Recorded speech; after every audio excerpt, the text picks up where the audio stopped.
So today we are conducting a fireproof balloon experiment.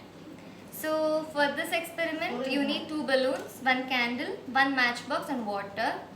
So the first step is to light a candle. So we have already lighted a candle here.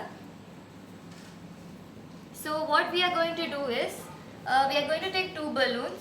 One balloon we are going to blow up, just simply blow up and tie it. Another balloon we have filled it with water and loaded up. So first we are going to keep this empty, just the air filled balloon over the candle, and we are going to see what happens.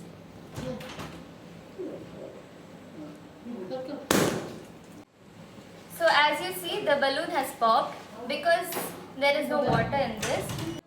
So as you see, the other balloon has popped. Now we'll see what will happen with this balloon.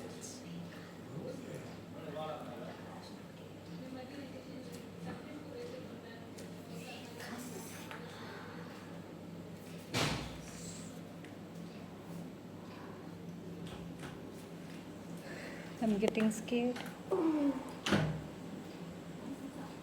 So now as you can see, we have held it over the flame, but it is not going to pop because there is water in this.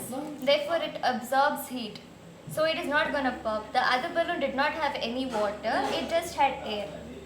So therefore, it does not pop. The science behind this experiment is because the water is there in this balloon. Therefore, it absorbs the heat, and therefore it does not pop. The other balloon has popped because there is nothing in that to absorb the heat.